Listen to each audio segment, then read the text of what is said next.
আসসালামু আলাইকুম ওয়া রাহমাতুল্লাহি ওয়া বারাকাতুহু।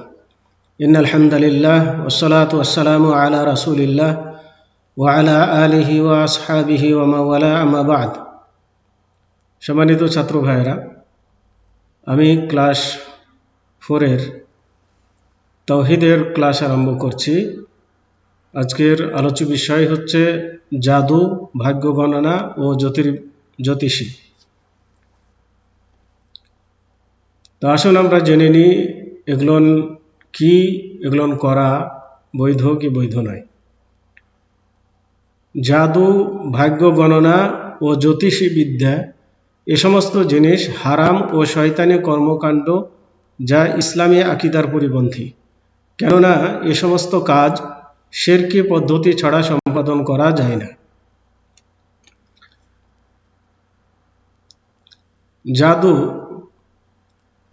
জাদু এমন এক বিদ্যা যার সূত্র ও মাধ্যম লুকানো। জাদুকে সেহের নামে নামকরণ করার কারণ হলো যে তা গোপন উপায়ে হাসিল হয় এবং মানুষের দৃষ্টিশক্তির মাধ্যমে উপলব্ধি বা অনুভব করা যায় না। তো জাদুর কর্মকাণ্ড এগুলো মানে লুকানো থাকে, এগুলো অলৌকিকভাবে হয়ে থাকে। আর এ কারণে জাদুর আরেকটি নাম সেহের বলা হয়ে থাকে জাদুকে। তো সেহের মানে গোপন করা। তো মানুষের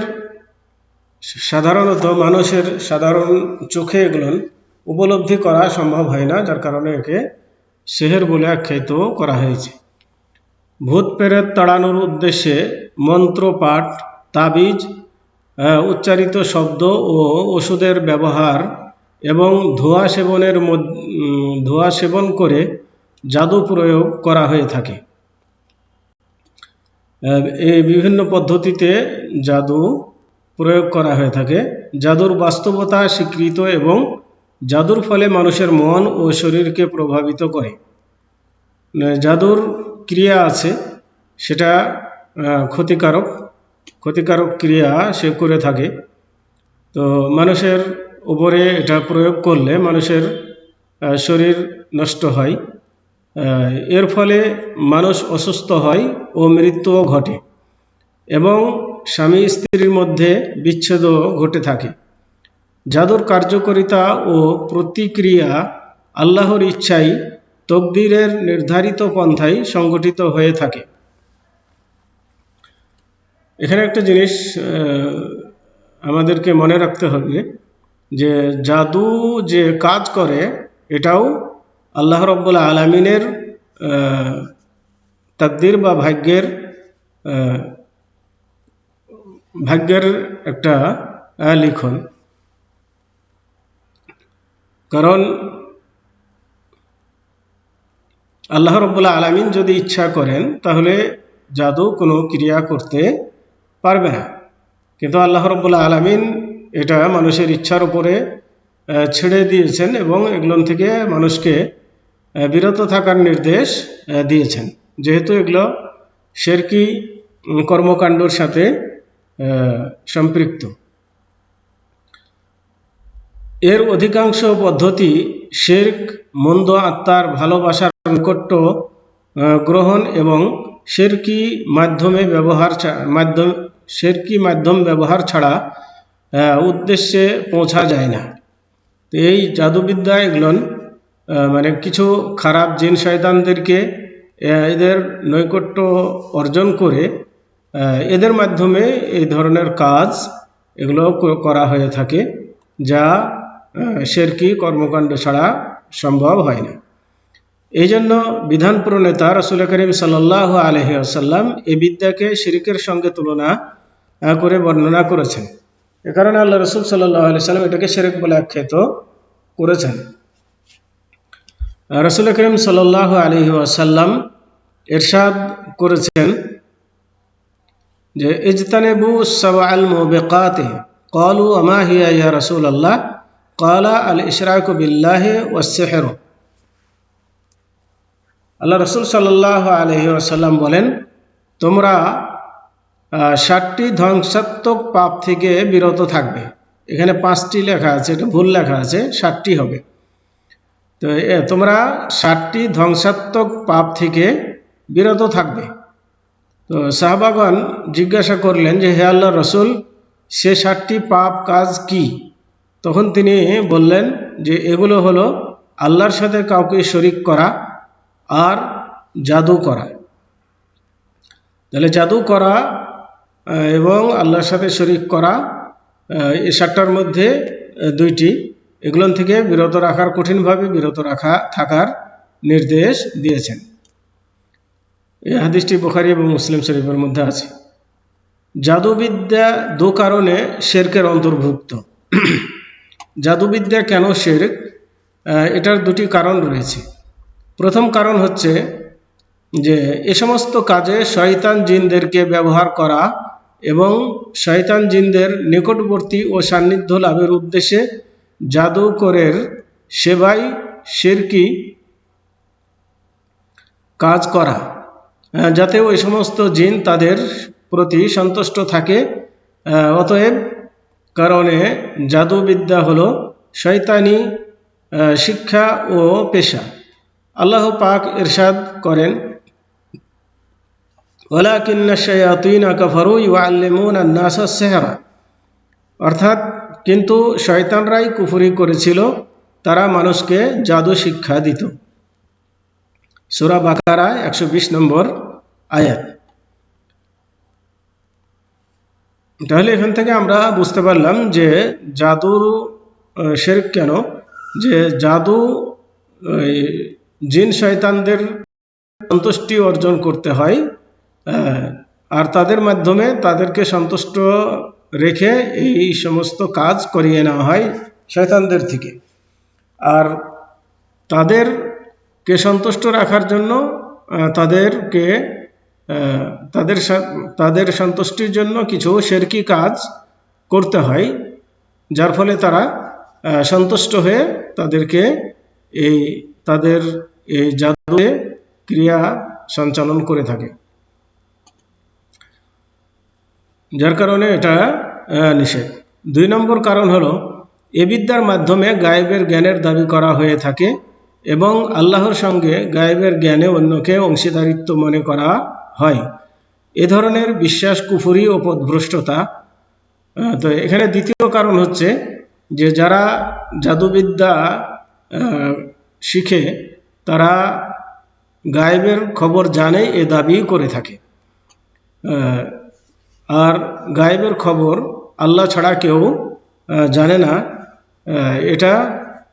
এটা বাস্তব। কিন্তু এরা নিজেদেরকে দাবি করে থাকে, বা তাদের শয়তানদেরকে তারা মনে করে যে এরা গায়েবের খবর জানে। তো এই বিশ্বাস রাখার কারণে এটি হচ্ছে শিরক। অথচ আল্লাহ পাক ইরশাদ করেন যে ওয়ালাকাদ আলিমু লামান ইশতারাহু মা লাহু ফিল আখিরাতি মিন খালাক, যে এই বিদ্যার সাথে যারা জড়িত, আর তারা নিশ্চিতভাবে জানতো যে কেউ উহা ক্রয় করে পরকালে তার কোনো অংশ নেই। সূরা বাকারা 102 নম্বর আয়াত। অর্থাৎ পরকালে তার কোনো অংশ নেই, আর যদি তাই হয় তাহলে অবশ্যই সে কাজ কুফরি ও সহিহ আকীদা বিরোধী। যে কাজ করার কারণে পরকালে কোনো অংশ পাওয়া যাবে না, পরকালে কোনো পুরস্কার পাওয়া যাবে না, তো সে কাজ নিঃসন্দেহে কুফরি, এতে কোনো সন্দেহ নেই। এই বিদ্যার সঙ্গে সম্পৃক্ত ব্যক্তিকে হত্যা করা ওয়াজিব। যারা এই জাদুবিদ্যার সাথে জড়িত তাদেরকে শরীয়তের বিধান হলো এদেরকে হত্যা করা, মেরে ফেলা। যেমন উচ্চ মর্যাদা সম্পন্ন একদল সাহাবায়ে কেরাম এ বিদ্যার সঙ্গে সম্পৃক্ত ব্যক্তিদেরকে হত্যা করেছিলেন। সাহাবাগণ জাদুকরদেরকে হত্যা করেছিলেন। বর্তমান সময়ে মানুষ জাদুকর ও জাদুবিদ্যাকে শরীয়তের দৃষ্টিতে বিবেচনা না করে খুবই গুরুত্বপূর্ণ বিষয় মনে করে। মানুষ জাদুকে আজ একটি আর্ট বা শিল্প হিসাবে গণ্য করে থাকে। এটাকে মনে করে এটা একটা কালচার। এটা যেমন অন্যান্য শিক্ষা দীক্ষা রয়েছে, এটাও একটা শিক্ষা দীক্ষা। এরকমভাবে তারা ধরে নিয়ে জাদুবিদ্যা অনেকে শিখে, যার মাধ্যমে গর্ব করা, জাদুকরদেরকে পুরস্কার দিয়ে উৎসাহিত করা হয়। তো এগুলা দ্বারাতে জাদুবিদ্যার অনুষ্ঠানও করা হয়ে থাকে এবং জাদুকরদেরকে তাদেরকে পুরস্কৃত করা হয়ে থাকে। জাদুকরের জন্য ক্লাব, প্রতিযোগিতা, কনসার্ট এর ব্যবস্থা করা হয়। ওই সমস্ত অনুষ্ঠানে হাজার হাজার উৎসাহী দর্শক, ভক্ত ও সমর্থকদের উপস্থিত হয়ে থাকে। এটা দ্বীন ইসলাম সম্পর্কে মুসলমানদের অজ্ঞতা, ইসলামী কঠিন আকীদা বিষয়ে অবহেলা আর উচ্ছৃঙ্খল ও অসচ্চরিত্র লোকদের অন্যদের প্রতি সক্রিয়তার ফলাফল। তাহলে এখান থেকে আমরা যেটা জানলাম যে জাদুবিদ্যার কোনো মজলিসে মুসলমানদের যাওয়া উচিত নয়, কারণ এটা শিরকি মজলিস। সেখানে যাওয়া মানে শিরকের কাজে সহযোগিতা করা। আর এদেরকে মানে জাদুকরদেরকে নিয়ে এসে জাদু খেলা দেখানো, এদেরকে পুরস্কৃত করা মানেই হচ্ছে ইসলামকে ধ্বংস করা বা ইসলামের বিরুদ্ধাচরণ করা। কাজেই এ ধরনের কাজের সাথে সম্পৃক্ত কোনো কাজে সহযোগিতা করা যাবে না, তাদেরকে উৎসাহিত করাও যাবে না, বরং নিরুৎসাহিত করতে হবে, এর থেকে মানুষকে ফিরিয়ে রাখতে হবে, আনতে হবে। 2, ভাগ্য গণনা ও জ্যোতিষী। এ দুটি বিদ্যার মাধ্যমে ইলমে গায়েব বা পূর্ব জ্ঞানের দাবি ও অনুপস্থিত বিষয়ে জানার দাবি করা হয়। যে ভাগ্য গণনা ও জ্যোতিষী বিদ্যার মাধ্যমে যে গায়েবের খবর জানে এরকম দাবি করা হয় এবং ভবিষ্যৎ বলে দিতে পারে এরকম দাবি করা হয়। যেমন আগামীতে পৃথিবীতে কি পরিবর্তন ঘটবে এবং তার সংবাদ দেয়া, হারানো বস্তুর স্থানের সন্ধান বলে দেওয়া, এ সমস্ত সংবাদ সংগ্রহে শয়তান জিনদেরকে ব্যবহার করা হয়। আসলে গায়েবের খবর জানে না, কিন্তু এই সমস্ত কাজে জিন শয়তানদেরকে ব্যবহার করা হয়। যে জিন শয়তানরা যারা আসমান থেকে ফেরেশতাদের কথা চুরি করে জাদুকরদেরকে সংবাদ সরবরাহ করে থাকে, যেমন আল্লাহ পাক ইরশাদ করেন। তার মানে কিছু জিন শয়তান আছে যে আসমানে যখন কোনো কিছু ফাইসালা হয় তখন এগুলো ফেরেশতাদের সামনে বলা হয়, ফেরেশতাদেরকে বলা হয়। তো ফেরেশতারা তখন এগুলো আলোচনা করে। এই সময় জিন শয়তানেরা আসমানে গিয়ে কান পাতে যে কি আলোচনা হচ্ছে এগুলো শুনে, যার কারণে তাদেরকে তারকা ছুঁড়ে মেরে তাড়ানো হয় যাতে করে শুনতে না পায়। তো এর মধ্যেই তারা কিছু কথা, হয়তো 2-1টা কথা শুনে নেয়। এই শোনা কথা এসে জাদুকরদের কানে দিয়ে দেয় এবং এর সাথে আরও শত মিথ্যা মিলিয়ে কিছু কথা বলে দেয়। তো যার কারণে ওই যে শোনা কথা একটা যেটা শুনেছিল জিনেরা, সেটা হয়তো সত্য হয়ে যায়, আর অন্যগুলো যেহেতু এগুলো তারা মিথ্যা বলেছে, যেগুলো যার কারণে সত্য হয় না। তো এরকম ঘটনা হয়ে থাকে। আসলে গায়েবের খবর আল্লাহ ছাড়া কেউ জানে না। তো আল্লাহ তাবারাক ওয়া তাআলা এই মর্মে বলেন, হাল উনাব্বিউকুম আলা মান তানাজ্জালু শায়াতিন তানাজ্জালু আলা কুল্লি আফাকিন আথিম ইউলকুনা আস-সামআ ওয়া আকসারুহুম কাযিবুন। এখানে আল্লাহ বলছেন যে তোমাদেরকে কি আমি জানাবো কার নিকটে শয়তান অবতীর্ণ হয়? ওরা তো অবতীর্ণ হয় প্রত্যেকটি ঘোর মিথ্যাবাদী ও পাপীর নিকট। ওরা কান পেতে থাকে এবং ওদের অধিকাংশই মিথ্যাবাদী। সূরা শুআরা 221-223 নম্বর আয়াত। তাহলে এখানে আল্লাহ রাব্বুল আলামিন ওই কথাটাই বললেন যে এই শয়তানরা কিছু কথা আসমানে কান লাগিয়ে শুনে এবং সেগুলো তাদের জাদুকরদের কাছে এসে বলে দেয় এবং এর সাথে আরো মিথ্যা কথা মিলিয়ে বলে থাকে। আর এটা এভাবে হয় যে আসমানে যখন আল্লাহ তাআলা কোনো ফয়সালা করেন, সে ওহী বা ফয়সালা নিয়ে বাক্যে প্রয়োগ করেন।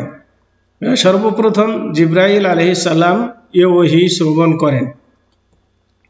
অতঃপর জিবরাইল আলাইহিস সালামের কার্যকারিতার জন্য পথিমধ্যে প্রতিটি আকাশের ফেরেশতাগণ তাকে জিজ্ঞাসা করেন, আল্লাহ পাক কি নির্দেশ দান করেছেন? তো চুরি করে কান পেতে কথা শ্রবণকারী জিন শয়তানরা এ কথা শুনে নেয়। তারপর তার নিকটবর্তীর কাছে পৌঁছাতে থাকে।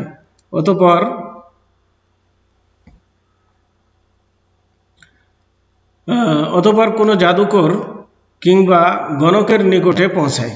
জাদুকর ও গণকরা এতে শত মিথ্যা জুড়ে দিয়ে থাকে। এরপর মানুষ যে কথা আসমান থেকে অবতীর্ণ হয়েছে তা সত্যে পরিণত হওয়ার ফলে ওই সমস্ত গণককে বিশ্বাস করতে থাকে। অথচ আল্লাহ পাক গায়েব বা অদৃশ্যের এলমে একক, আল্লাহ ছাড়া গায়েবের খবর কেউ জানে না। যে ব্যক্তি অদৃশ্যের জ্ঞানে আল্লাহর সঙ্গে অংশীদারিত্বের দাবি করবে অথবা যে এ দাবি করে থাকে তাকে সত্য বলে স্বীকার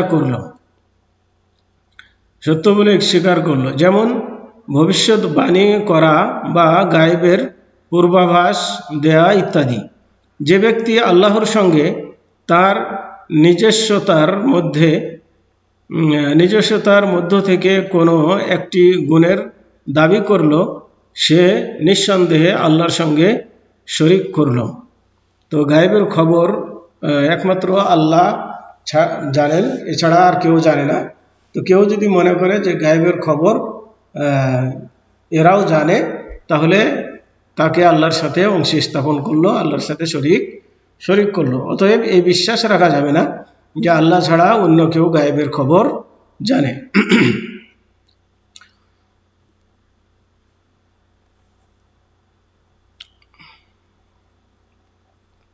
এর ফলে আল্লাহর জ্ঞানের সঙ্গে অংশীদারিত্বের দাবি করা হয়, যা আল্লাহর রুবুবিয়তের মধ্যে শিরকের শামিল, এবং সে আল্লাহর সঙ্গে তার উলুহিয়তের মধ্যেও শিরিক করে থাকে। তারা ইবাদতের প্রকারের মধ্য থেকে কোনো প্রকারের মাধ্যমে আল্লাহ ছাড়া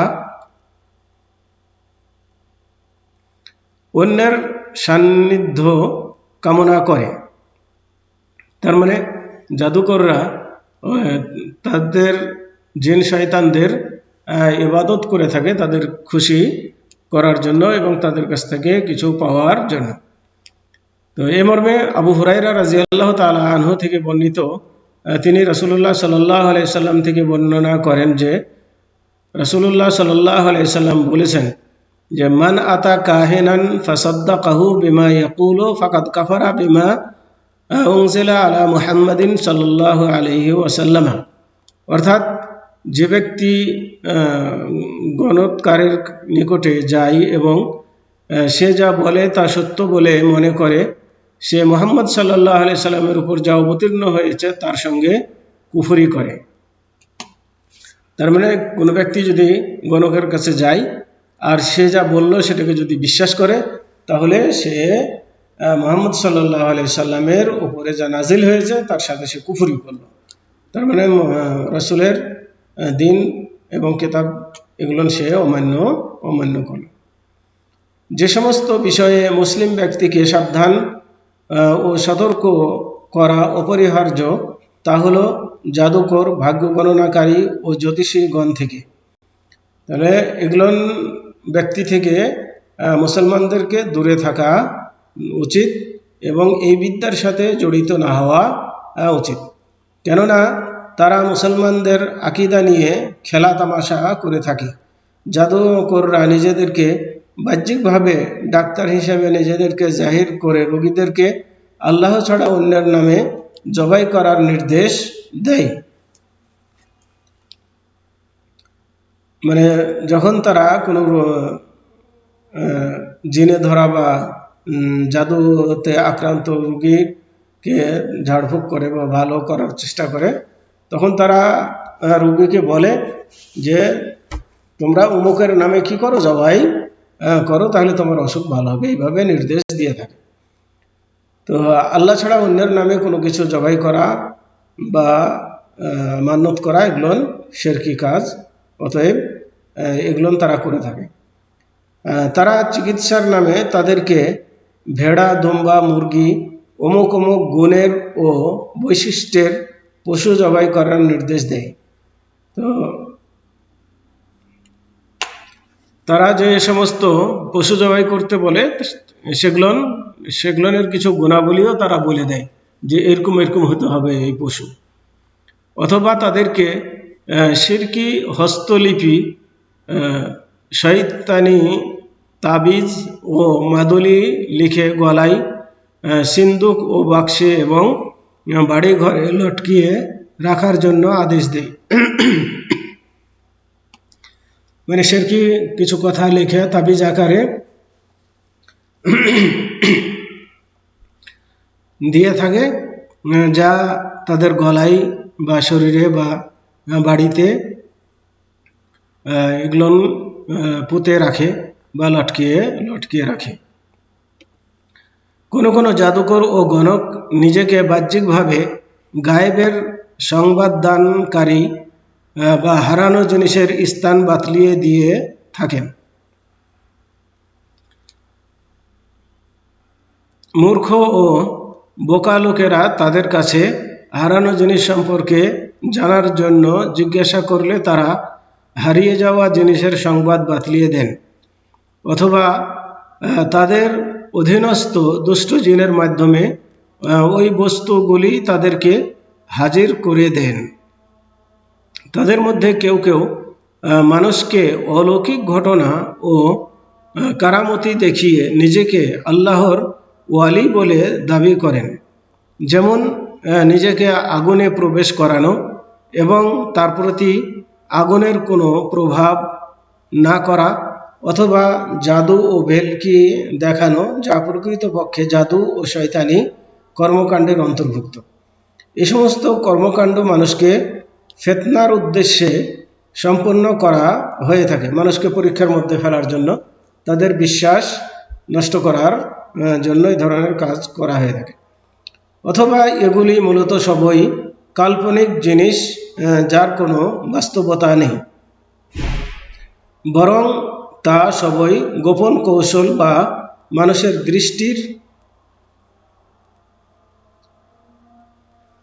দৃষ্টির নজরবন্দির মাধ্যমে করা হয়। তো কিছু জিনিস আছে যেগুলো জাদুর মাধ্যমে করা হয়ে থাকে, আর কিছু জিনিস আছে যেগুলো হাতের সাপ্লাই বা নজরবন্দি করে তারা এগুলো করে থাকে। যেমন ফেরাউনের জাদুকরেরা রশি ও লাঠির মাধ্যমে মুসা আলাইহিস সালামের সামনে জাদুর খেলা দেখিয়েছিল। তো আজকে এ পর্যন্তই। সাল্লাল্লাহু আলা নবিয়িনা মুহাম্মদ ওয়া আলা আলিহি ওয়া আসহাবিহি ওয়া বারিক ওয়া সাল্লাম। আসসালামু আলাইকুম ওয়া রাহমাতুল্লাহি ওয়া বারাকাতুহু।